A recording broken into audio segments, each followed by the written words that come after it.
Did you get the prompt?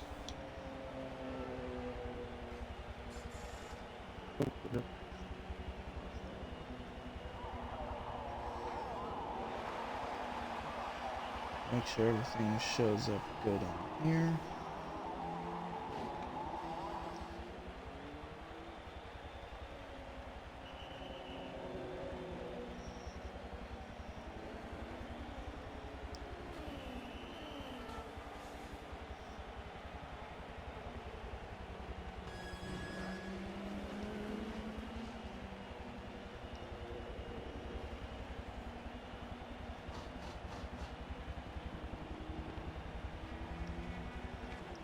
Alright, everything looks good.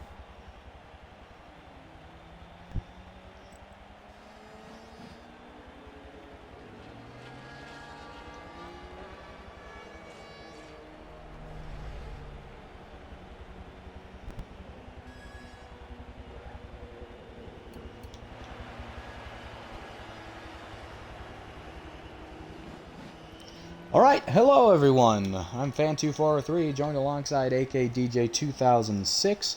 We're here, back at Indianapolis, 2 weeks in a row that we have been here at this venue.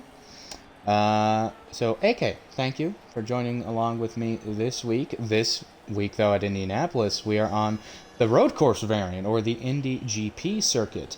So, based off of what we've seen in practice, qualifying just wrapped up. We're waiting for the drivers to head into the race. What are some things that we could be expecting this week? Same track, just different variation of it. Yeah, well, we know that the road course ringers such as Vanquish and Typhon will be some to watch out for tonight, because these two are not only Vanquish is not only fastest in practice, but Vanquish was also fastest in qualifying, and Vanquish was a close second behind him. So we know these two will be fast tonight, so those two will be two to watch out for. Some other guys to watch out for if they get the right momentum is Culture. He's also been looking fairly well on these road courses lately. He seems to be getting the hang of the road courses, so a couple guys to look out for tonight's race. A couple people to look out for indeed. And as you pointed out, Culture, he is starting top 5 tonight on the grid. In fact, before we even head into the race here, let's go a little bit over the grid order here. So row 1, we have Vanquish and Typhon, the two of the fastest drivers that we have, but pretty much almost a second difference in their lap time, so not very close competition at the front. The row behind them, though, this is where the competition starts to get a little bit bigger. Reno and Taurus IG is in row 2, and Reno, he had a solid run last week before he had an unfortunate lag-out situation at Indy, but now obviously he picked it up here at the road course this week. And Taurus, we haven't seen him in a while, so good to see Taurus IG back. AK, as you stated, Culture alongside with Oracle, they will be row 3. And then row 4 will be Kart Racer and Cam. I almost feel like Kart Racer and Culture just like to be near each other in the field. Have you noticed that? Yeah, it seems to be almost every week, either during the race or at the beginning of the race, they're usually around each other at some point. Yeah, they're usually they're usually next to each other. Half the time, I feel like they've been in the same row for qualifying, but no, here they're one row apart. So we'll see how many times they get in it with each other. Row following behind, row following behind is Edwards and Panda. Edwards, obviously, this past week got hit with a pretty tough penalty. 25-point penalty for an illegal manufacturer switch. We'll go over what that means later in the broadcast. And then the row behind them is Goosey and FM. And then finally, Girl Next Door in his own row. Girl Next Door in his own row, because Smokey, he's our pace car, once again, for this week. Yeah, and I mean, a lot of these guys we're seeing are some of the guys that we see around a lot, but I feel, obviously we know Vanquish is going to do well tonight. We know Typhon is a road course ringer for sure. He'll do well tonight. Really, the top 5 we know are your drivers that usually do that top 7 to 5. but I think we'll see some surprises tonight with some of the drivers we have, and of course, with the course tonight. I think we'll see a couple surprises in that top 7-5 tonight. For sure, it could get a little bit interesting. We have a little bit of a smaller field tonight, though, so not much wiggle room to move around for point gain. But everyone here, obviously, they're happy that it's not that big of a field because that's just more points to be able to rack up for the race. We have a couple drivers that should be noted that are not in the field tonight and are not currently here. The point leader, MVP, is not here today. But he has a very strong point lead over Cart, so very unlikely that he has any shot at losing the points lead, because even if Cart wins the race, MVP will still have a little bit over like a 5 to 7 point advantage. Actually closer to 10 maybe. So you get the point. Still very much Kart Racer, even if he wins tonight, would not have the point lead over MVP. Someone else who's also not in the field tonight is the person in third, D-Dog. He's not here tonight as well. Hawk, he is not here tonight. So that Hawk, he's going to run into issues now, because now he's sixth, and he's sitting just over 25 points from the cutoff line. And the two people behind him are both in the race tonight. Tython and Oracle are both in the race tonight, so they're going to surpass Hawk in points as long as they finish well. And this could knock Hawk out of the playoffs. So something that we really don't want to see, especially with the champion of last season. Reno, he's just outside the top 8 with 9, and with a couple drivers in the top 8 not running tonight, Reno could get himself in tonight. He's only 2 points below the cut line. But here's someone who also took a massive hit. Off-Road Hype. Off-Road Hype is 10th right now in the standings, but he's not here tonight. It's because of a penalty that he got. He received a 20-point penalty, so that already knocked him out of the playoffs. Huge blow. But now, on top of that, he gets the 1 race ban, and then next week he will still be affected by his penalty by receiving a last place qualifying placement. So as long as we don't have an LCQ next week, or if we have more than 22 drivers show up, 21 drivers if Smokey elects to still be the pace car, if we have more than that driver count next week, and Off-Road then needs to get his way in, he gets in, we do qualifying, Off-Road will be placed in the back. So a huge blow right there for our Off-Road. And then the other penalty that I did mention that we would get to is Edwards' penalty. Edwards, he got knocked back pretty far as well with his 25-point penalty. He's sitting 14th when he could have been roughly 10th, 11th. So with Edwards not being there, it's going to be more of an uphill battle for him to try and get closer and closer to the top 8, because only top 8 advance to the playoffs. He had a legal manufacturer switch. So the deal was, you are allowed one freebie. You're allowed one freebie manufacturer switch. After that, you're not allowed to switch manufacturers again.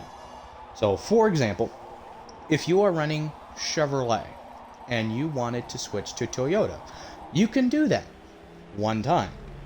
So that means for the rest of the season, whenever you switch, you need to run Toyota. You cannot switch back to the other manufacturer. Edwards, what he did, he was running Chevrolet. And then, at Nürburgring, he switched to a Ford. But then, last week in Indianapolis, he switched back to Chevrolet. That is 2 manufacturer switches. You're not allowed to do that, and so that's why the 25-point penalty came in. And you really don't want to do it multiple times, because let's say for 2 races in the season, you don't want to do, or you want to change your car because you feel like you can run it better at that track. You don't want to stack it. Because if Edwards does it again, your second offense for a manufacturer switch is a 50-point penalty. So 75 points you can lose for changing your manufacturers 3 times.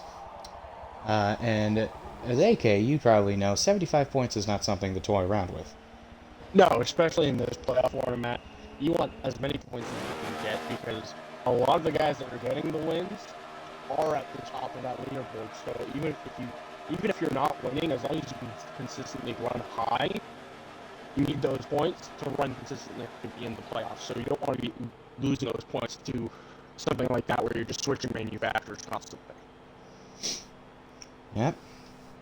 And so all the cars and the grid finally loaded into, and they are now on track.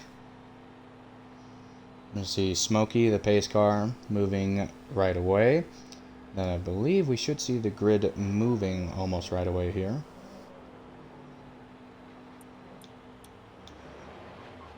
There we go. Cars are off the grid. Let's go over a little bit of what is the Indianapolis Road Course Circuit, or the GP circuit. You can kind of split this track into a couple sectors here, okay? Sector 1, you can split it all the way down to the backstretch. So the cars, one, they're going the opposite direction of what you would normally be going on the speedway circuit. So here, down in turn 1, you could expect a lot of dive bombs here. A lot of passing opportunities since you're coming from a very high speed point.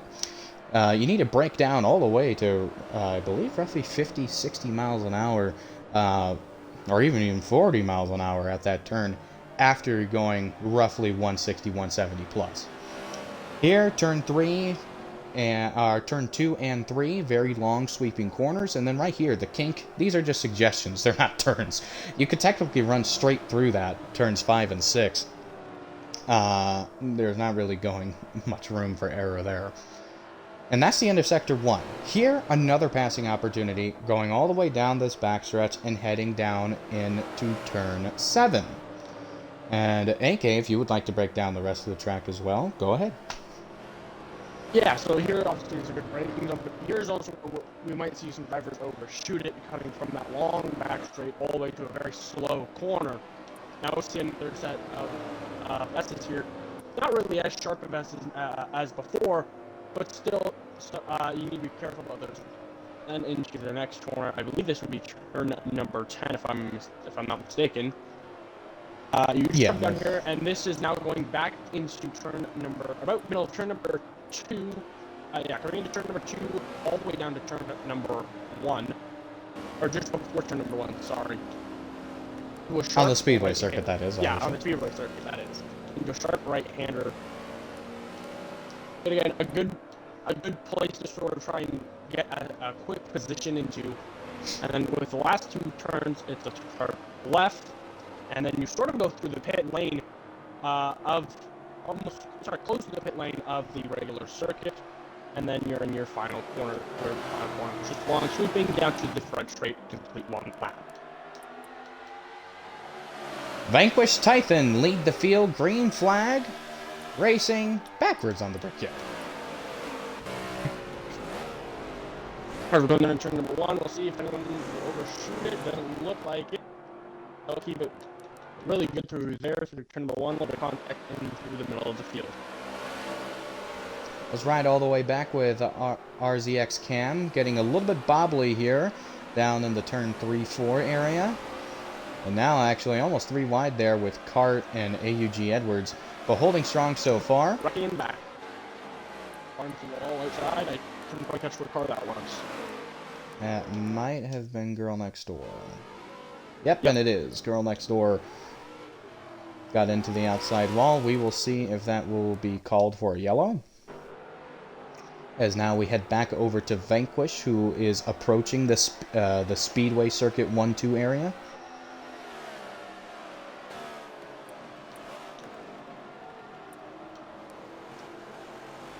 Good battling, about 7th to 10th right there. 4 cars going for that position. Yet again, the saw in the brickyard, about 7th through 10th was usually around each other for the majority of the race last week, so although it's a different track, it seems to be holding it, at least for now. And it looks like no damage, so no caution will be called. Let's go all the way back to 7th. Right now we have Panda. running a very festive holiday-themed car. He's trying to pursue down the kart racer, which, by the way, happy holidays to everybody. Next weekend and the next 2 weeks we will be off. XRS will be off for the holidays, for obviously Christmas, the big one, and then New Year's. So this last race of 2022, we will be running, and then we will pick back up where the season left off after New Year's. Yeah, I do believe there are drivers, I think 2 or 3 drivers tonight running festive schemes. I know Oracle is running one, and I believe also Boozy is running one. I don't know if anyone else is or is. Well, we can go check in on Goosey and see here. Yep, he's running a festive interstate batteries scheme.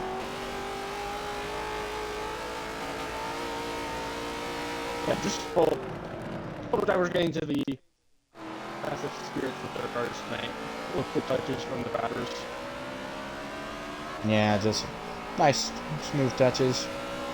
That would say is one thing that maybe me personally I do miss, because me and you, AK, we did used to be drivers that ran full time for XRS,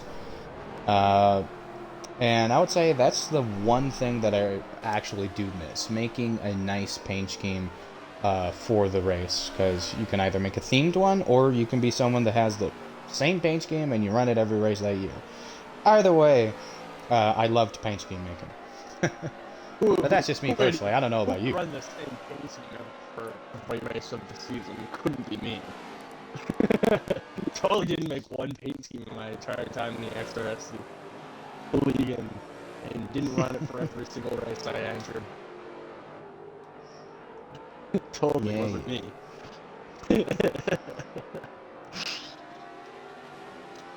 So far, the gap between Vanquish and Typhon has been growing ever so slightly, but Vanquish, obviously, we know he has a lot of speed because he ran a lap time, I believe, 3 seconds faster?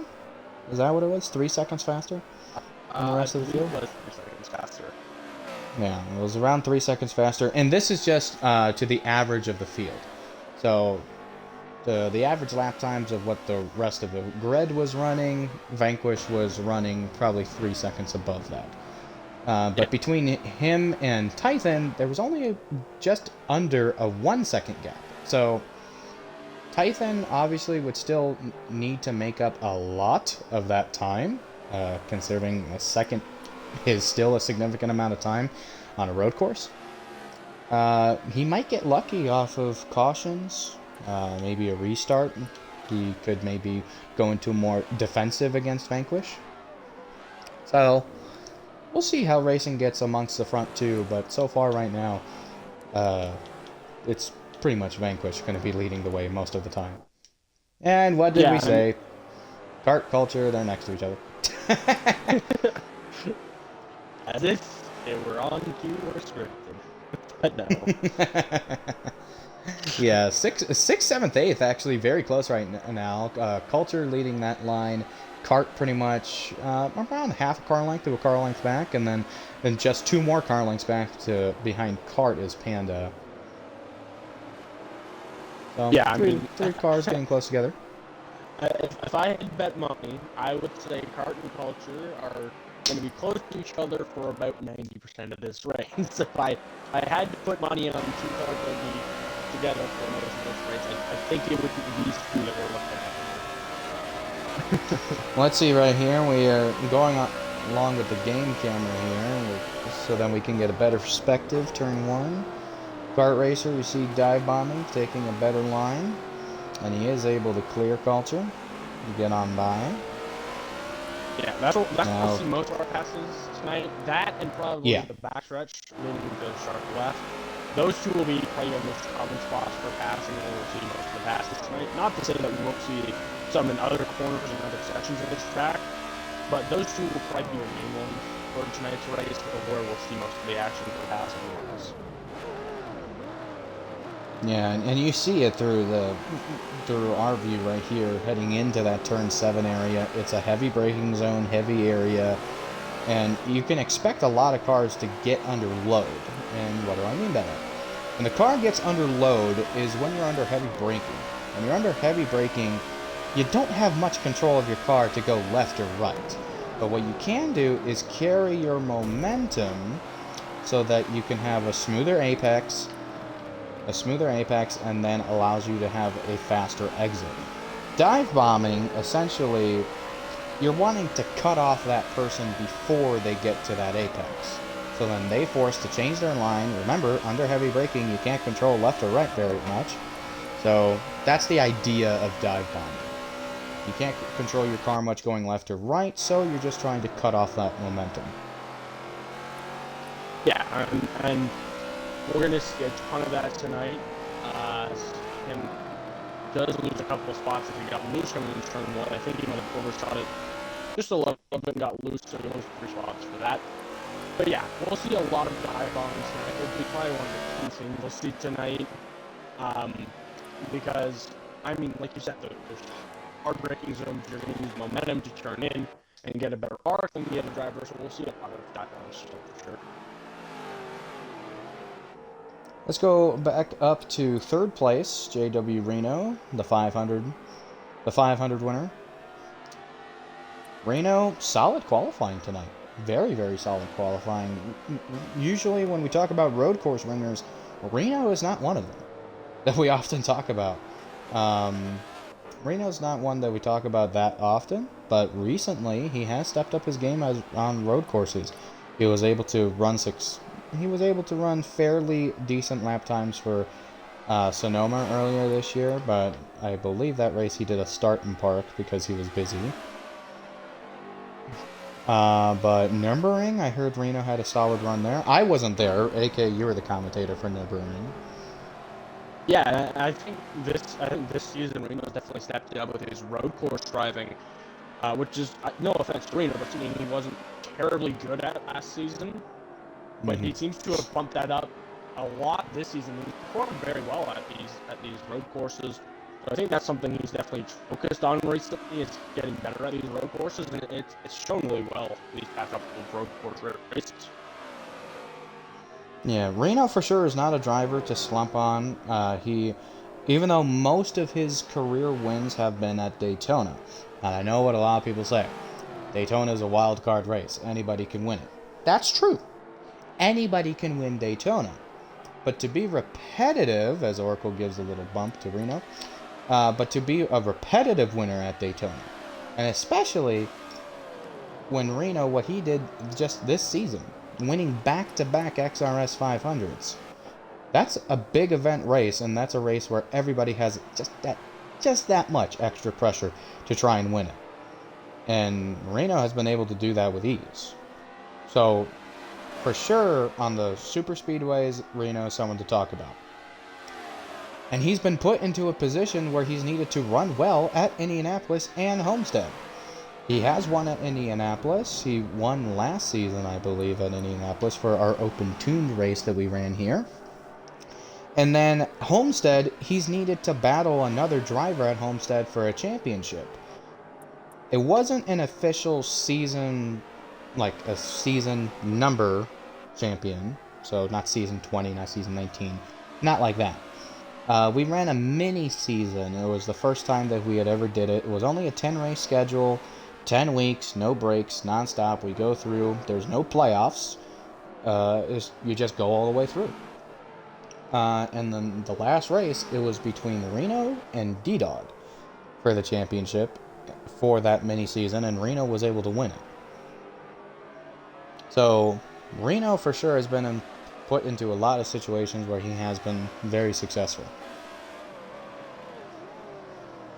Yeah, and just looking at that, what you really see is that under pressure, Reno has been shown that he can give good results under those pressure circumstances to either advance him farther into the playoffs, win him a technical championship, or just make sure that he can stay inside the playoffs, right? You know, he's just, I believe, he's just outside of the playoffs, yes, by just 2 points. He still has a very long way to go for the championship, but he knows that he needs to get these points because every point is worth a lot, especially in this playoff format. you don't want to be that ninth driver and have to fail all those qualifications to get into the playoffs. And even then, so he is, if the season ended today, Reno would be in that position to qualify for that ninth spot. But we can't say for sure because we haven't run 10 races yet. We have only run 9, this being the 9th race. So next week, depending on who starts next week, is it only based off of if you start, not if you finish the race? Depending on who starts next week is when we can determine eligibility for that 9th playoff driver if need be. A couple people who are in that running as of right now is just Reno and Vanquish. Reno and Vanquish are the two main people who are up there in the standings who are pretty much in that position. And that's it. There's no other winner outside of the top 8 other than those two. Yeah, and Vanquish is there because he's obviously won some races, but near the beginning of the season he didn't.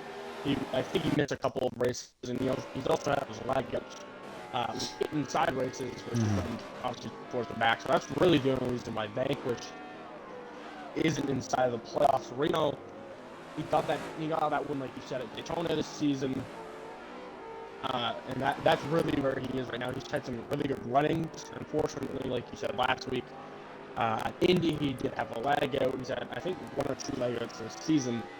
Same thing with Vanquish. That's part of the reason why he's not inside the playoffs. It's just because of those lag outs. He might have missed a race or 2.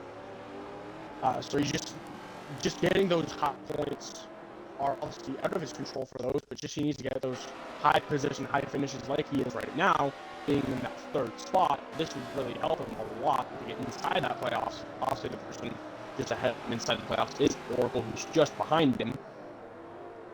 But obviously, there's drivers like Hawk, MVP. Obviously, nobody's going to catch MVP tonight, but Hawk and D-Dog, those guys aren't here tonight, so that's really a really good position and a pretty good finish for him tonight. Would help him a lot in these playoffs right now. Yeah, and Reno sitting in 3rd place right now. If he's able to finish 3rd, top 3, one, that will grant him 41 points, 41 regular season points, but then also that will give him a playoff point, and that can for sure come in a little bit extra handy because Reno is only at 3 playoff points, and being the 3 playoff points that he got by winning at Daytona. If he were to be placed into the playoffs right now, other than 2 other drivers who would be at 0 playoff points, he would be tied for last in playoff points with D-Dog. Because D-Dog also has 3 playoff points this season, but D-Dog doesn't have a win. He's gotten that over multiple races. MVP, he leads with 14 playoff points. As of right now, the separation in the top 8 would be 7 points for playoff points. His MVP, he has 14. Hawk has 7, but he's not here tonight. If Vanquish gets himself into the top 8, which he very much likely will, we just need more races to be ran so then Vanquish can catch up. That would make it to where right now there's a 5-point separation between MVP and Vanquish. During the playoffs, this is where some of these playoff points can rack in. Yeah, and I mean right now, if you look at the standings, only 8 out of 43 drivers actually have playoff points. So right now, as long as the 9th person were to come in and everyone with playoff points were in, that's only 1 full set of playoff drivers that have points, right? So 1 full bracket, but only 3 of those drivers aren't even in the playoffs right now. Reno, obviously being the closest of the people who aren't in, has 3, so he can get in right now. That's still 2 people in the playoffs that don't have points over him, and he has 3 points, which ties him with D-Dog in 3rd. So if he makes the playoffs, he's already looking at a 5th or 6th place in the playoffs with the points he's on right now, as long as he makes it in. So a lot on the line for Reno coming these next couple of weeks. If he can get in, he's looking very well during the playoffs, obviously. As Mhm. caution does come out, is what I'm hearing. Let's go It up would be to Culture, I believe, Vanquish. in 8th place. Culture in 8th place. Culture and Cam. Yeah, and Vanquish is slow right now, so... Yep, caution's out. Yeah, what I'm hearing is Cam may have gotten a little loose, slid up the racetrack, and it sounds like he touched Culture, and Culture had nowhere to go, and it sounds like he might have hit a tire barrier. Yep, and obviously we were watching the battle between Oracle and Reno because it was actually starting to get close there. There through the final sector of this track, Oracle was getting pretty much to Reno's bumper. So maybe a slight sigh of relief for those two. Don't need to duke it out as hard. But they were for sure about to go at it pretty much. One thing that should be very significant to talk about is the average finishing position of drivers who are currently in the top 8. Because MVP, he is currently at 3.5, being his average position. Obviously, you can't be a half position, so, but 3.5 is the number that we get. 6.88, 6.25, 7.0, 8.75, and 9.29 being some of the higher values. There are only 3 drivers in the top 8 right now who have an average finishing position of pretty much 5.5 or better. As Reno dives down, first to dive down pit road.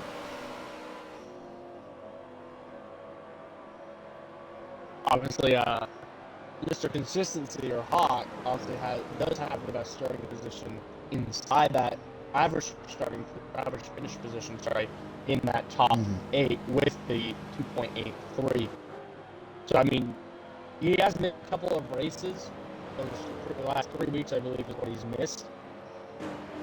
But he still does have the highest average and finish position out of everyone on the grid. So 43 drivers, he has the best average position.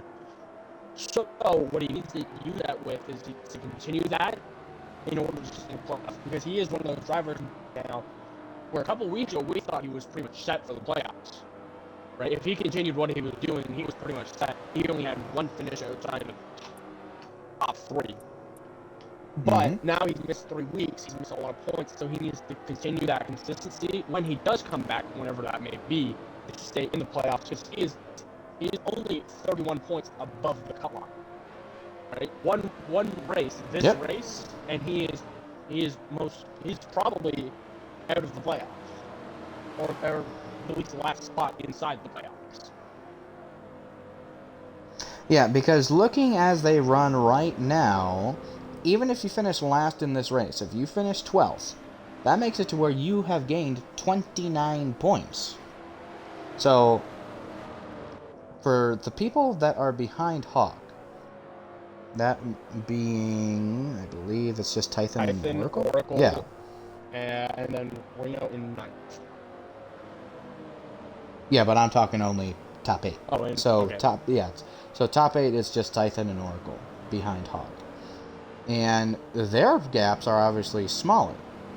The gap to, I believe, Hawk and Tython is what, only around 22 points? Yeah, something like that. So, 22 points. So, he can finish anywhere, and he'll be ahead. And now Vanquish goes into pit road?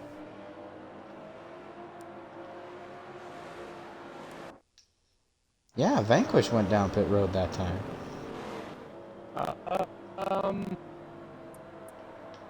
Might be a interesting call there. I think we're going one more time around. Maybe Vanquish got damage off of something, or somebody bumped him by accident, got damage. They're gonna wave it around once more for him. I don't know.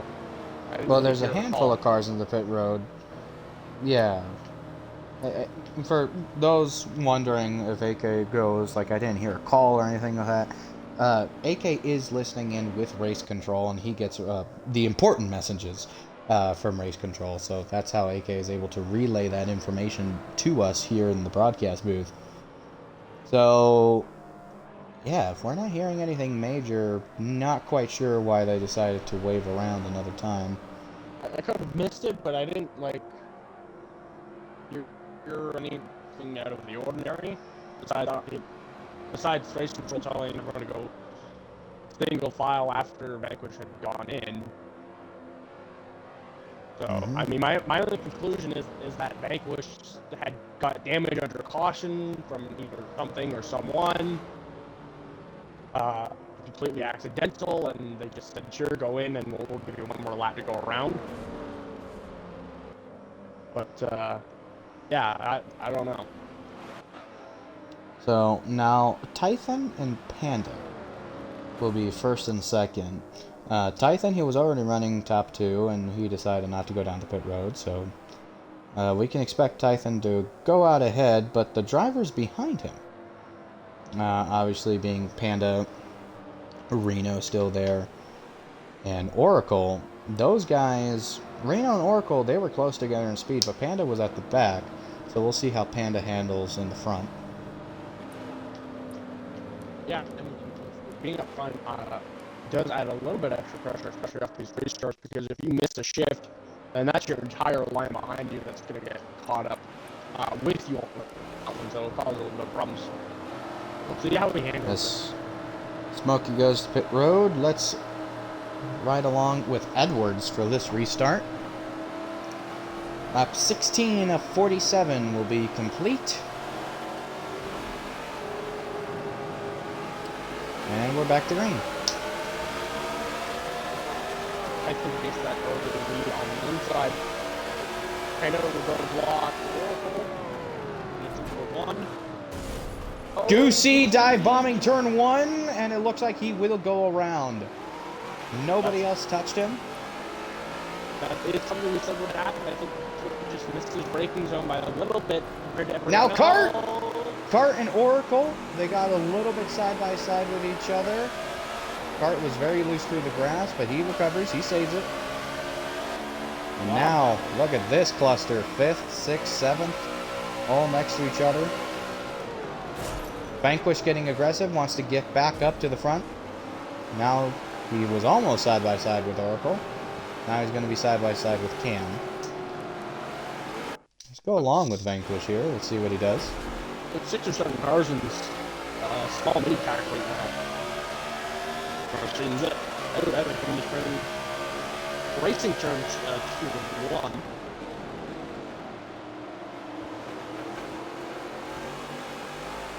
Vanquish was very hard on the brakes there against Cam. Cam going to try the crossover.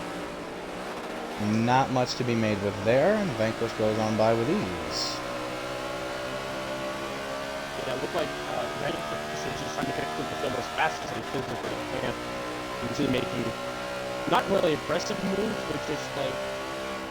Yeah, he's probably going to dive bomb Oracle here. Yep, and he does. Yeah. Oracle able to make his point, though.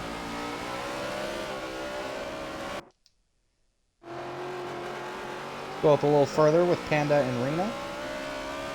Yeah, Tython, he pulled out ahead. We expected that. And yeah, Tython, getting a broadcast, is one of those guys who we know is really good on these road courses. So, him to have the lead, and with Vanquish pitting that late, this just sort of given him, not really a break, but some time to get a couple laps down without much contention, and just get a feel for the track, because he's one of the drivers that did not go to practice. I'm sure he did practice in his own time, but he was not in the official practice for tonight's race. So get a feel for the track, to get a little bit faster, which is what he needed. Obviously, just 1 second under Vanquish. So if he can get a feel for the track with this car and get even a half a second to a quarter of a second faster lap times, that's going to help him a lot in the later stages of this race. I mean, Tython, if he's obviously able to hit maybe just even 3/10, if he's able to find 2/3 on track, that can put him within striking distance of dive bombing Vanquish. So, because we saw with Tython and Vanquish, they were both, yes, way ahead of the field before the caution came out, but they weren't that far apart from each other, under a 2-second gap between them. So, for sure, something to look for as Culture and Cam, I believe, are on pit road now. Yeah, and we're starting to get around that time where people are going to start to think about pit strategies. We're getting very close to that time. But those two just might have had damage. Most of these drivers are above the 35% fuel. Almost all the drivers are. So we'll be seeing pits, I'd assume, in the next couple laps, probably in the next 5 or 6 would be my guess, is when we'll see pit strategy stricter to happen, and we'll see where everyone starts to fall with their pitting strategies. Yeah, if we go here all the way to Tython, he's currently reading around 35 on his fuel percent. So obviously he stayed out during that yellow. But if we go back just to second place, now Vanquish has made his way up there. He's at 86 because he just pitted at that caution. So very massive fuel separation. So we know Tython will eventually need to go in, whether it be at another yellow or under green. I'm sure Tython prefers under yellow, so then he doesn't need to be that far behind the leaders. Yeah, not only that, is most of the field hasn't hit yet, unless, of course, your Culture or Cam who were involved in the accident who hit early on, or Vanquish who hit under that yellow. Majority of this field hasn't hit yet, so if Tython is able to go under green, or sorry, under a yellow flag, he won't be losing really positions, if any at all, and you also won't lose nearly as much time to Vanquish. Yep. And that'll make it to where it's really an uphill battle. It's already an uphill battle facing Vanquish, but getting into a position to where you need to not only try to pass Vanquish, you also need to try and catch up to him for after a long distance of you heading down pit lane. So very, very dicey decision for Tython to stay out. But maybe it just wasn't his pit window, or he's just running on completely different strat. Yeah, and as always, I think we'll see multiple strats here tonight. Though I don't think we'll see the Vegas strat that we've seen in most of the races so far this season. I think people will be a lot more conservative with it being a road course such as this one. So I don't think we'll see as many as we usually do for pit strategies when it comes to oval or some of the more NASCAR road courses such as Sonoma or Watkins. I think we'll see probably 2 or 3 tonight.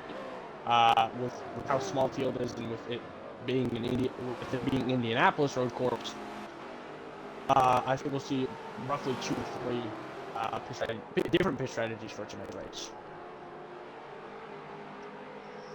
Yeah, and not really much room for error here, typically, and what you're claiming to be the Vegas strategy. Doing that, you also need to figure out what's the race tempo. Is it fast-paced? Is it slow-going? Are a lot of yellows happening? Or are we closer to a caution-free race? As Oracle Panda now side by side, coming off the final corner. Both of the holiday cars, except one's red, one's blue. This Halo over again. So we'll see here, turn 1, if Panda actually makes a move. And looks like he will not. He will tuck in line. And so, going back, backtracking, you need to be able to have the perfect race setup for that. If you don't have the best race setup for it, it's really going to make it to where doing that strategy isn't even worth the risk. What we did see at Daytona when we saw it first implemented, we did see early race yellows and late race yellows, which that's typically a tempo that you want. You want the middle of the race to go by fairly clean, fairly clean, pretty much a green flag run you want to see in the middle, and you want to see cautions breed only in the beginning and the end. What people did not want to see is like what we saw at Monza. Green flag all the way. No caution was called at Monza at all, making it the first XRS race to be caution-free. And that's something that you really don't want. That is the worst scenario to run a very risky strategy, because essentially you want to have a lot of yellows to pit earlier than you would and save all that fuel all the way to the end. Yeah, and what we see usually on these road courses is roughly, what would you say, about 2 to 3 caution average on these road courses. So really, we won't see that strategy come into play, because we see, like we said, average of 2 to 3 cautions per road course. There's not nearly as many against ovals, which obviously that strategy would work better with ovals. That's because obviously road courses are much larger than most ovals, and you see these widespread racing. So as we see it starting to form here is where we're seeing cars starting to be separated from each other. People are just by themselves taking down the laps, waiting for a caution to come out, if one ever does come out. So that's usually why we don't have that sort of hit strategy work here, because we don't have nearly as many cautions on road courses usually as we do ovals. Yeah, and at that point, it's not because what kind of road course is it, what kind of oval is it. No, it's simply the natural racing that both tracks produce. Oval racing, you're all in a line, you're all on very even ground to where a lot of drivers can be running very similar speed. It's not a road course to where you will need to do under braking, especially here. You have heavy braking in 2 areas. On an oval, you don't even need to touch your brake. You don't even need to touch your brake. You just need to let off, let the car hook into the corner, and carry your momentum all the way around the track. So momentum is a factor in both styles of racing, but it's harder to keep up your momentum in an oval than it is at a road course. It is actually easier to keep your momentum up at a road course than at a oval, because at an oval, you need to be near perfect in every corner in order to carry your momentum correctly. In a road course, you can afford to lose momentum in a few turns and you'll be able to still be alright. Yeah, I mean, obviously two very different types of racing between road courses and ovals. So, like we said, there'll be different strategies, different everything involved with it. But as we see, 4 through 6 are relatively close, and you can see 7th back to that being Oracle Panda, Cart, and Girl Next Door, who's just ever so slightly closing. But it looks like right along with Cart. Yeah, it looks like Cart will be trying to make a move down the front stretch here, or we'll do a side by side with Panda. We'll see if he'll either be able to complete it here or return to one. Yeah, nope, he is able to clear Panda entirely before turn 1. And reason why there, I can guarantee you. Oh! Panda making contact with Cart Racer. Let's see, Cart having a better line here. Turn 3. A little bit of contact, sliding both of them, and through goes Girl Next Door. Not sure if either one of them will be happy about that, since they both lost a spot in that. But going down that long front straightaway, as Cart can try to cross over here, and Panda in turn 8 and 9. Cart got a huge advantage because he is probably running manual shifting. Manual with the clutch. That is your fastest form of acceleration. Panda, with the way that his gearing was sounding like, it sounds like he's running the manual. So with Panda running manual but with no clutch, he doesn't quite get that extra acceleration that Cart can get. So here we're going to see them approaching that area again, off the final corner. So we'll see if Cart carries momentum in comparison to Panda.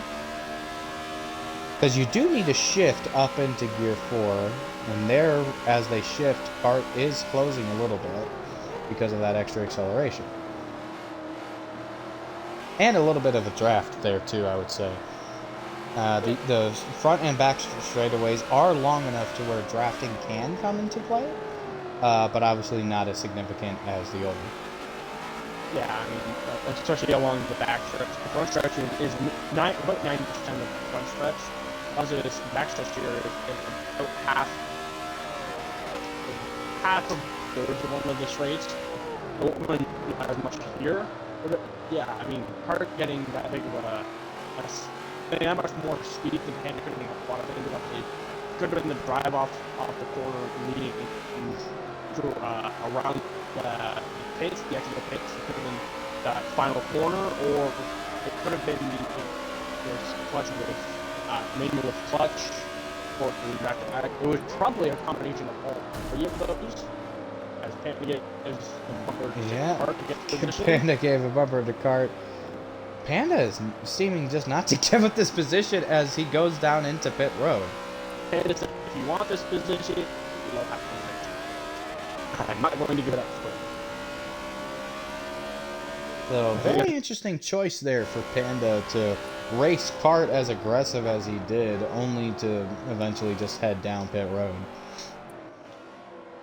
It could have been, it was just Panda trying to keep as much position, as much time as he physically can, but I do think we're getting to that time where we're going to see cars come in and pit ever so often now for those that haven't pit.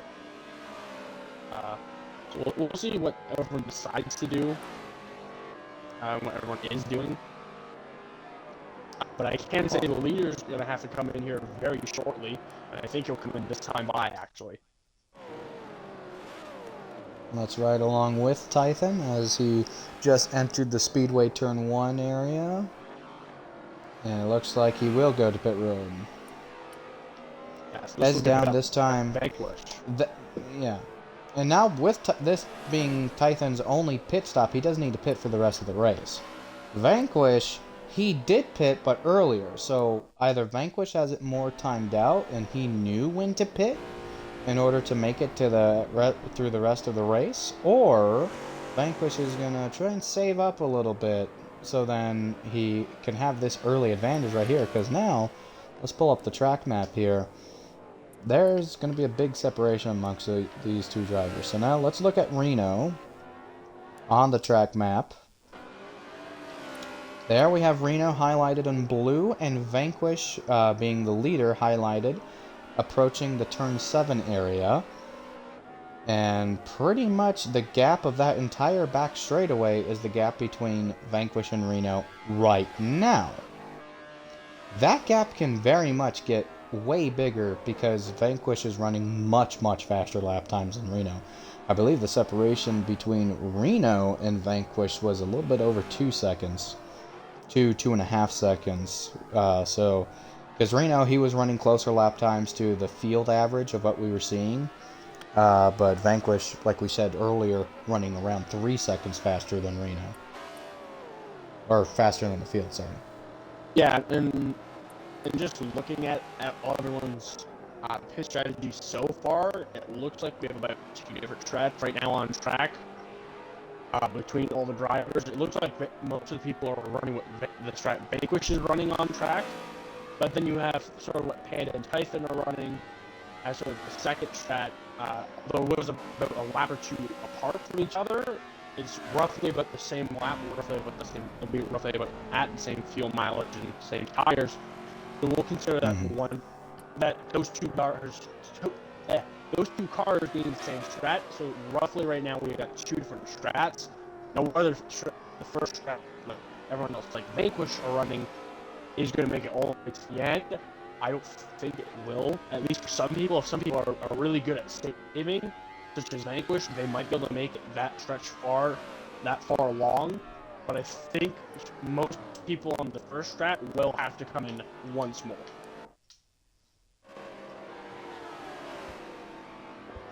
And once again, it could just be timed out so far through 29 laps, and we're pretty much going to be seeing through 30 laps when Vanquish comes around. Only one yellow so far. So, with only one yellow in this race, there's not much room for error as Girl Next Door goes a little bit off track to lock the brakes up a little bit with Cart. But they get on by well. And pretty much for that race pace that I was talking about earlier, we've only had one yellow through 30 laps. So, Girl Next Door to pit road. So, this really makes it to where we might see one more yellow, potentially. But afterwards, I'd see no more than 2 yellows this race. And if we do see more than that, it's because we had 2 yellows back to back. Yeah, but I mean, for those drivers on track number 1, that's all they need is they need one more yellow to make it. Or if they're feeling a little risky going on that strategy, and that's what we'll see. That's what we'll see strategy split up, is if we do get another yellow, for people who are on the first strategy, they'll come in and pit to confirm they can make it all the way to the end, or if they think they can save enough, or if they think that there'll be another caution, and they'll bank on on the third caution, or on the fact that they save fuel extremely well. It's sort of where we'll see that third strategy, if another caution does happen, sort of come into play. Right now, we're all the way back, the last 2 cars, Coulter and Cam, they were the ones that got together earlier to spark the first yellow, but then having some good racing so far at the back for 11th and 12th. But the one thing that they need to consider is that teal and black car in that rearview mirror of theirs, that being the leader, Vanquish. It sounds like the reason why these two are back here is maybe the same thing that just had happened to them again earlier into the race. So that's happened twice to these two drivers now, as Panda just had Girl Next Door after getting loose in the final couple corners. So that's really why Coulter and Cam are back there. Obviously, those two are fairly good at these road courses. Coulter is usually up in the top 5 of these road courses, but unfortunately, it just looks like Coulter's just in the wrong place at the wrong time. Oh, Girl Next Door, Panda getting very close to each other here. Turn 1. Panda making a lot of contact. It does seem like Panda has been driving more aggressive this race, trying to get those points. I think he knows that because Hawk and MVP and all those guys in the playoffs, this is sort of the time to gain those points. As Panda's just 2 positions below D-Dog, and he's only about 31 points behind it. So this is sort of, I think, Panda just saying that he needs to get some points to advance himself in the playoffs. Yeah, because Panda being one of the 3 drivers with no playoff points right now. So Panda, he wants to make himself as safe as possible to be in the playoffs, because everyone does receive a 10-point playoff point bonus. So Panda will ultimately still have 10 playoff points, but that separation between, let's say, him and, per se, MVP, that's still a 14-point gap. But Panda won't be sitting at 0 start of race 1. So for making it into the top 8, everyone receives that 10-point bonus, and that's also why you kind of don't want to be in the position of the wild card playoff driver, that 9th driver. Because the 9th driver, they don't receive that 10-point boost. You only receive the 10-point boost by making it into the top 8. Yeah, and Reno currently being that driver, as long as he attends the races that he needs to, the amount that he needs to. Vanquish to pit. As long as he gets those races in, he's that driver. As long as, unless of course he gets into that playoffs, which right now he has a really good shot of because of the Fox on here. he's only 31 points behind Hawk, so as long as he has a decent finish tonight, he can get ahead of Hawk and get himself out of that ninth drive position, which I think Hawk would then go into.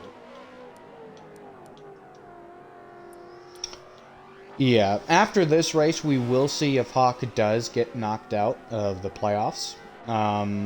So, if Hawk does get knocked out, he will need to show that consistency once more for him to be able to just get back in. But obviously, he'll be on more level playing ground with the guys who are still battling for the transfer spot. Because we do have a couple contestants right now to get into to be that ninth playoff driver. You don't want to be outside to be in that position, and Hawk, he isn't eligible to be the ninth driver. He's not eligible because he doesn't have a win. He's been consistent this year. He has the highest average finishing position, but he doesn't have a win. And since he doesn't have that win, that doesn't lock him with eligibility for the ninth driver. Because there are 3 requirements to be the ninth driver, so let's go through them. 1, you need a win. You need to have a win in order to be the ninth driver. You need to have at least 10 regular season race starts. And then, lastly, you still need to be within the top 18 in points. So only 9 through 18th. Those are the only point positions eligible to get in. So if you're someone that maybe doesn't race with us at all, you decide to try out XRS and you do get a win, but then afterwards you decide, nah, maybe this is not for me, which is totally fine. That's up to you. We can't force you to stay in XRS. Doing that makes it to where people who maybe decide to do that, they get a win and then they leave, they obviously are not playoff eligible at all. Yeah, and although obviously Hawk's been the most consistent, he's I think the only one in that like 4.0 average finishing position to not have a race win. I'm pretty sure he's the only one to have that, and really that's the only position in the top 4 that he hasn't gotten yet. He's gotten 1 second place, 1 fourth place, and the rest of his finishings have been all third place. Yep. So, I mean, he's obviously on the hunt for the first winning of the season, but obviously with him being away, that's obviously not helping his case. And who knows how he'll be when he gets back. Oh, Girl Next Door goes off track, batting side by side with Panda. He avoids hitting the wall. He avoids hitting the wall. He didn't hit anything. He just got off track being side by side with Panda. Yeah, just a lot of time lost. Obviously, the technically one position, obviously, we were talking to Panda for that position, but obviously he still had a chance to get a position. So he just lost some time to Panda. It doesn't look like, obviously, like he said, no, he didn't hit anything, so no damage to him, so it should be fine. Just obviously some time lost there. And now the leaders are going to be next to each other. First place Tython, second place Vanquish. They had just lapped FM Esports. We're now in the Speedway Turn 1-2 area. It'll be Tython and Vanquish. This is really the first time that we've seen these two in this position, to where, yes, they've been 1-2 this entire race, but Tython's never been ahead. So now Tython's ahead, and we will see how he does defending against Vanquish. You see him being class act right there, getting out of the way. Obviously, Tython still looking for his first win of the season, and I mean, at least for now, it looks like this could be his best job so far of the season to get it. It seems like, obviously, Vanquish looks to be a little bit faster, but it seems like Tython has those sections where he's maybe slightly faster than Vanquish, so I think that's kind of in front earlier on in this race, so he didn't really have anyone to challenge him. I think that might have helped him a fair bit. These two really haven't. Vanquish is the grapple at the beginning of this lap, where he hasn't gained a ton of ground yet. Although I think he'll dive bomb here. Maybe not. No. No, there's no need to dive bomb right now. I can understand why Vanquish is not going to do that, but here's what he is doing. He's staying right on Titan's bumper. And so what that is doing is that he's wanting Titan to make a mistake, because now he's going to dive driver's right. He'll be inside of Titan here for this turn. And now we'll see Titan's response, whether if he decides to stay with him or not. Yeah, as long as Titan can stay at least somewhat close to him with about a car length, between the two of them, I think Titan might be able to do the dive. Oh, and Vanquish actually got a little loose. Yeah, Titan got a better drive off the corner, but Vanquish protecting the inside, preventing Titan from dive bombing. Yeah, Vanquish will go defensive here. He'll take a shallow arc, but he'll seem like he'll keep his position. Well, it seems Titan can keep with him. If Titan can keep with him to the backstretch as well, and get to that sort of inside or really outside exiting the corner, but inside going down to the stretch, if he can stick to him close enough. I don't know if he's quite close enough here. Well, he does have draft to help him a little bit here, as we will be under 10 laps to go when they get to the line next time. Yeah, I think these two might be battling, at least for the last couple of laps. I don't know if will be in the position or get the speed enough to take over.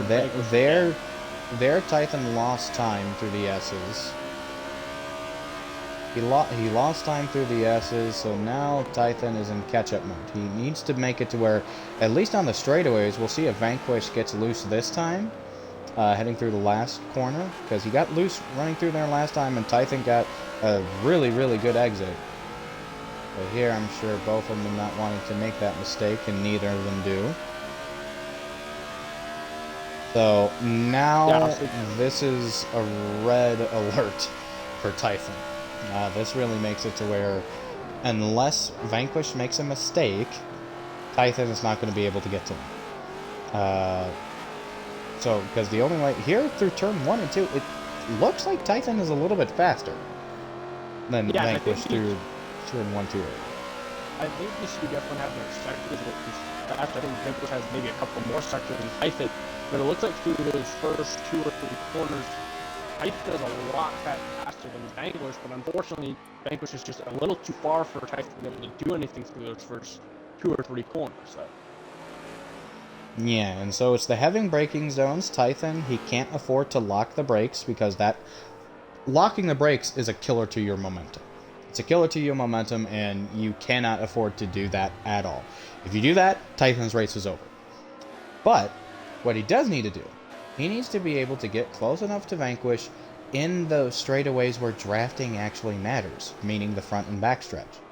We already know that Titan is a teeny bit faster in turns 1 and 2. And if he's a tiny bit faster in that sector, that's 2 parts of the track back to back where Titan needs to get close to Vanquish, and then he can actually make the move in the turn 7 area. As of right now, he's not being able to get to that distance at all. Yeah, I think at this point, with Vanquish being that far, I think Titan does need either Vanquish to make a mistake, and a pretty big one at that, or for caution to come out with the closing couple of laps, and for him to get very close to him on that, and have the last little sprint to see if he can outspeed Vanquish for 4 laps, 3 laps, whatever that may be, to get the win. And the only risk factors that we are seeing right now for yellows, 4th and 5th are close to each other, being Oracle and Cart. And then 6th and 7th are also close to each other, Panda and Girl Next Door. And so these are drivers that are close to each other that could cause something. But other than that, there are no drivers who are close to each other in the field right now. Another thing is also because if one car does get damaged, the caution is called out. So another thing maybe is just a driver accidentally missing a braking zone on those long straights. But we haven't really seen much of that. So we've seen one missed braking zone off the restart of the yellow flag, but that was really the only one so far tonight that we've seen. So the chances of that are pretty unlikely. but not to 100% out of the equation, I would say. Now we see Cam here in pit road. Looks like he might have either given himself damage or he really just mistimed his pit strategy and didn't quite know the fuel run. Because we don't see the pace car moving, we don't see Smokey moving, so no caution has been called. Yeah, I think this just happened Cam's night. Obviously, he was involved in an incident earlier with Culture, and it sounded like he was involved in a second incident with Culture. The second out, for the second time in the same place. He has given himself damage again tonight. It just looks like it hasn't just not been a track tonight, or just not been his night. Now Kart Racer making move on Oracle. Here, now going to be approaching 5-6. And then the long backstretch kart, he did make the move on Oracle. In turn 1, was able to get by. So far, as of right now, it does not look like their Oracle's going to be able to contest it, as Kart does pull away by a lot. Reno, he's running by himself right now, in third. So, Reno, if he's able to hang on and finish top 3 here, if we don't get a late race yellow, that's going to be a really good point boost and might actually put him into the top 8. Yeah, and with Hawk not being here, like we said earlier, all he needs is those 31 points to get in. With Hawk being here, so if he can get those 31 points, then he'll be in by at least 1 position, and Hawk would be out by at least 1 position. Oh yeah, and because he finishes third, it's 41 points that Reno would get for third. So well more than enough points. He'll for sure surpass Hawk. But then it's a matter of, okay, how do 7th and 8th finish in the standings right now? 7th and 8th being Tython, he's second. And then Oracle, who's also doing fairly well. I believe he's in 5th. Yeah. And yes, he is.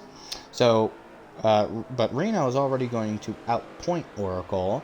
And that will put him ahead of Oracle because Reno only had a 2-point gap between him and Oracle. Yeah, and every position in playoffs counts. So with Reno potentially moving up to that 7th spot, that means he's still close to the cut line, but he's not on the cut line. Where as long as he doesn't miss a race, and as long as he performs at least semi well, he should still be able to make it into those playoffs. Obviously, there's still a long time before playoffs are started. But like we've said all night, every point does count, no matter if it's a playoff point or just a regular point. And now this is, I believe, the final lap for cautions to be available. We've only had 1 caution called this race. That was all the way back, I believe, lap 14 was that caution. And then we got restarted on lap 16. So, as of right now, as the way that they're running, it does not look like that we will have another yellow. Because Vanquish, he only has around 3 corners to go before he crosses the line, insinuating the cutoff. Yeah, and it doesn't look like it will happen, at least for now. So really right now, Typhon is relying on Vanquish to make a fairly big mistake. But obviously Vanquish so far this season hasn't made very many mistakes at all, and not even fewer big mistakes. So I do think Vanquish may have this one, as long, like we said, as long as he has a couple more perfect laps, like he's been doing. And even then, he can afford to make minor mistakes because now the gap is over 2.5 seconds, pretty much 2.7 seconds now between him and him and Typhon. Sorry. So with that gap being formed there, Vanquish can afford to make a little mistake, though. Maybe even he can even give Typhon a whole second of a mistake. He won't be able to get it. And as race control says caution, and we do have Panda in the pit lane. So might have been called for him,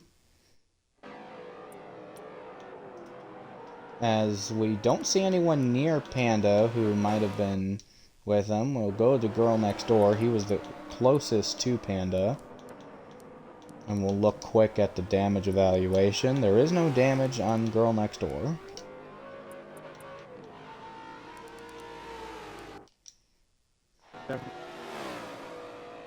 Never mind, it sounds like maybe a quick call and then realize what lap it was. So it does look like we'll actually stay green. Okay, so yeah, because Vanquish had hit the cutoff. But I don't know why they even decided to throw yellow. Well, and yellow obviously has been lifted. Yeah. So that now ruins Panda's race. Yeah. And I believe, not Oracle, Culture now in pit road as well. So it does sound like Panda's trying to challenge, but also now it's definitely too late. well, now it's definitely too late, and yeah. if something is able to happen, then a red flag would be called. We wouldn't be able to run caution laps waiting for the field. Otherwise, we would run into the rare situation that has happened, and this has only happened once in the past, mind you, that we had the green and the white flag wave at the same time because of a last-second caution. Because of a last-second caution that was challenged, and it happened with around 3 to go. With around 3 laps to go, that's when the caution actually was called, and it was due to an internet issue. So we did regroup the field under red, but then added the pace lap. That makes it to where we are restarting with 2 to go. When we cross the line, it's the green and white flag at the same time. Yeah, it sounds like Panda is still trying to challenge it, but it sounds like race control is not giving in whatsoever. So I wouldn't. There's a chance, but it's like 0.01% chance that a yellow would come out, but I don't think it will at all. And even then, that yellow will go immediately to a caution. Yeah, to a red. Yeah, it would go immediately, to a red flag. So then that would be the only way that we could regroup the field in that quick of time, because when Vanquish crosses the line this time, it'll be 2 laps to go. So obviously, very much we cannot do this, and we cannot afford. Panda, in reality, if he wanted to challenge that late race yellow call, it would have needed to be made on that lap, on that same lap. Because now there's definitely not enough time with 2 laps to go. There's not enough laps at all, so at this point it's going to go green all the way through. So now what Typhon needs is for Vanquish to make a fairly big mistake, not even a fairly big mistake, a mistake. Vanquish either need to get damage or go completely around. Vanquish can go 90 degrees, and as long as he keeps his car straight, he won't lose the lead. But he needs to go a full 360 or a full 180 for Typhon to have a shot winning this, or for Vanquish to somehow get damage, which it doesn't look like either will happen in the next 2 laps, at least for right now. Yeah, because now Vanquish, he does put Edwards 1 lap down. So lap traffic not going to be a factor with Vanquish. And that pretty much makes it to where this race will be official, just as long as nothing else crazy actually happens. And as of right now, it doesn't look like anything would happen. Yeah. Pretty much at this point, Vanquish just needs 1 more perfect lap, and he has the win in the bag. And now, Vanquish, white flag, last lap at Indianapolis.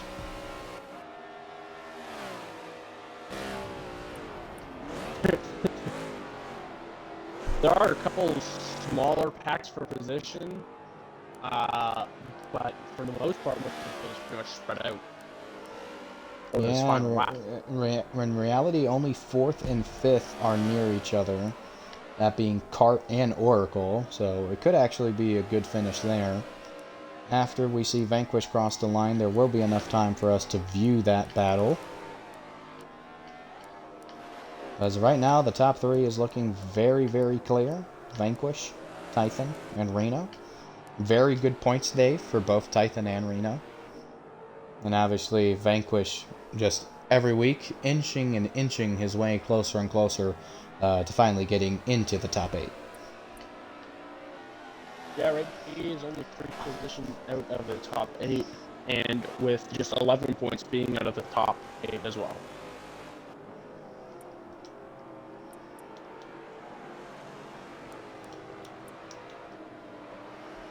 Final corner.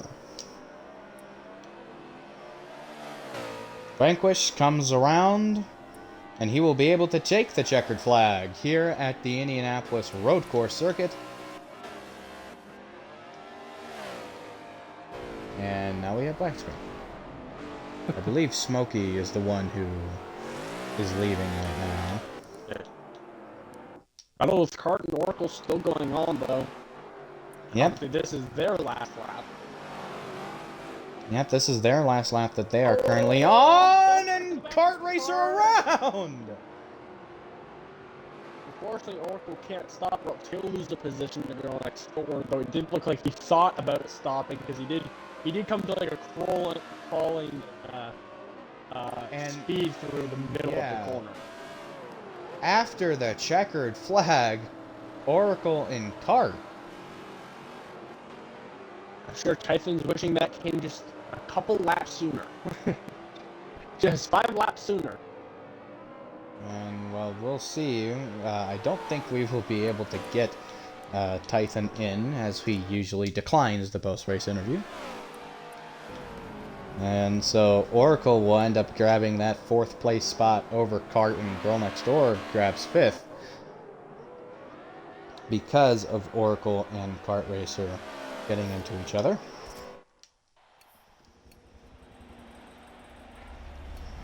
Very interesting there. So now we'll try to at least get 1st and 3rd in here.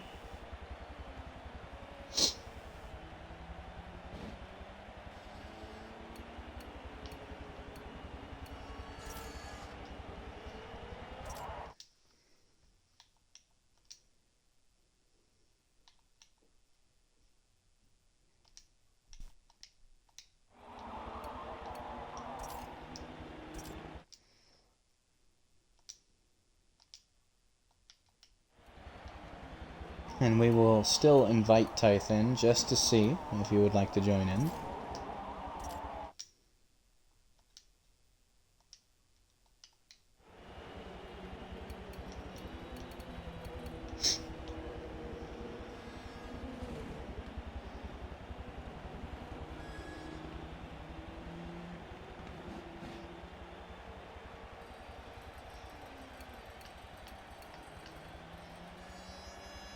Obviously waiting for the lobby here to everyone still be out of the race. Now officially it says that everyone has been exited from the race.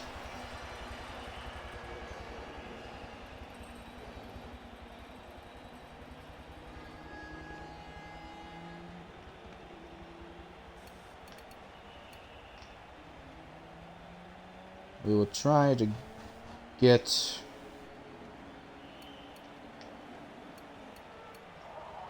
the drivers in.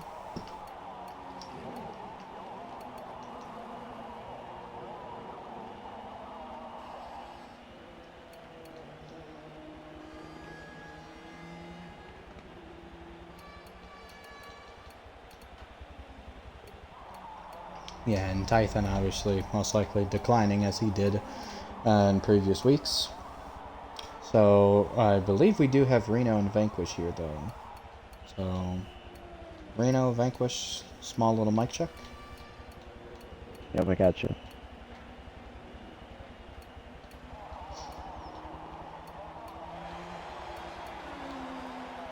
Vanquish, you have your mic connect? Yes.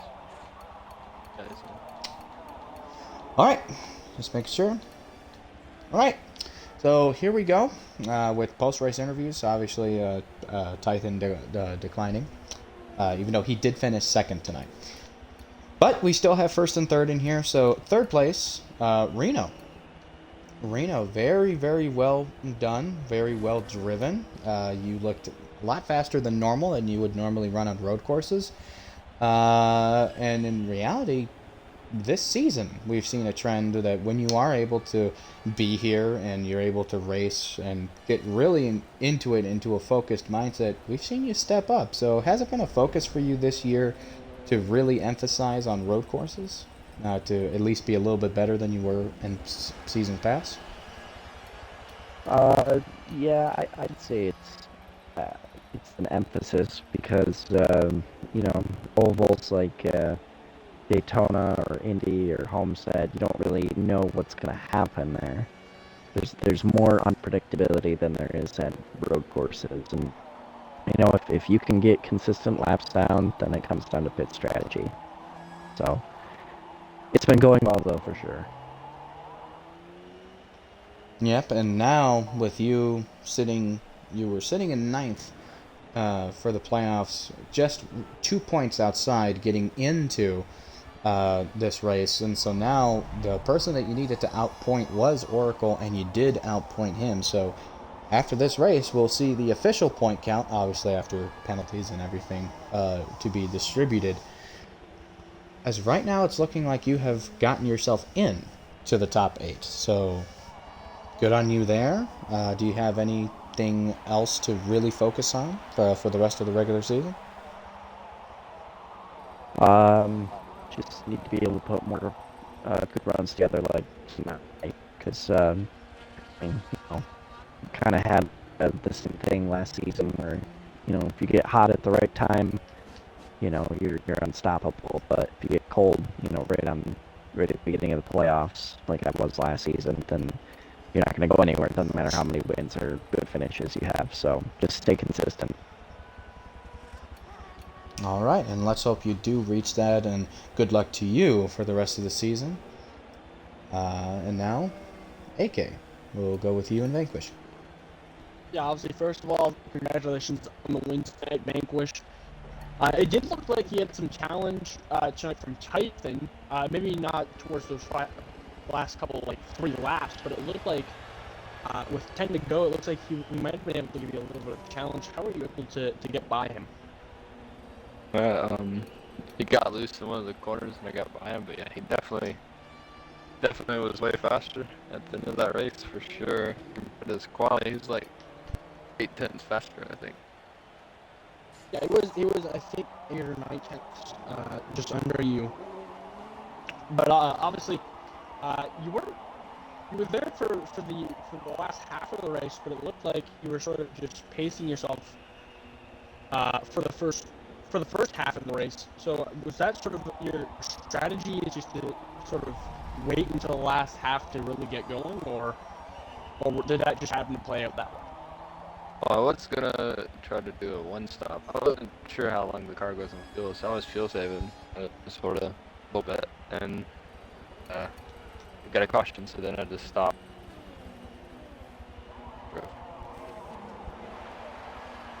Yeah, and I mean we did see you go on just before the green flag of the first caution and the only caution for tonight's race. So obviously you were trying the single stop strategy for tonight's race, and it looked like most of the field did try and follow you in and follow through with that strategy. But what? Obviously, you're now I believe a 3 or 4 time. 3 wins this season. Sorry, so you'd be the second 3-time winner for tonight's race. So how does that also feel for this season? Yeah, it feels good. And been trying to work on consistency recently, so seems to be paying off.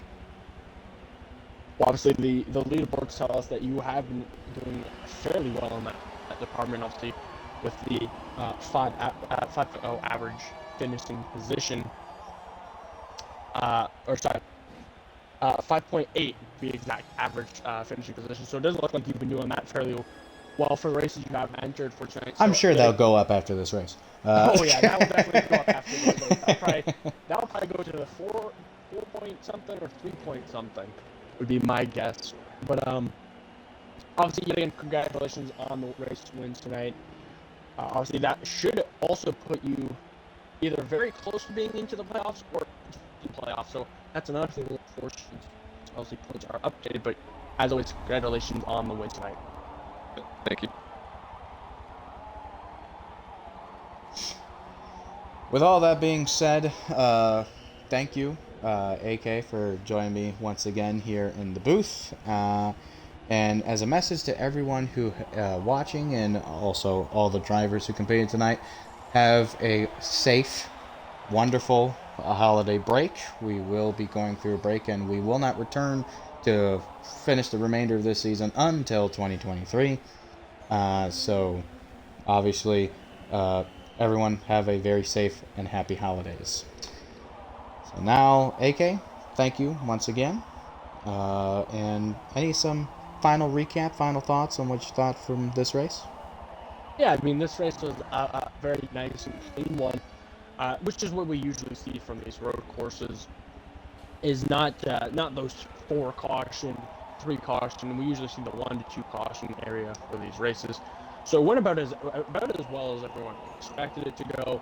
Obviously, there were some upsets in the top surprises in the top 5, and surprises of people who weren't in the top 5. Obviously, Culture unfortunately didn't make the top 5 tonight after an early incident in the race. Unfortunately, only 1 caution to get him caught back up. Unfortunately, he wasn't able to capitalize on that 1 caution. So there were definitely some interesting parts about this race, and there were some expected parts about this race. All it was a pretty good race, all things considered. And that's, of course, always things that we do want to see, having a good, clean race. That's it for 2022. And that is it for this sort of double back-to-back weeks at Indianapolis. When we come back, race 10 of the season, Top Gear West Reverse. We'll see how this goes. Fan 2403, join along with AK, and have a wonderful rest of your evening.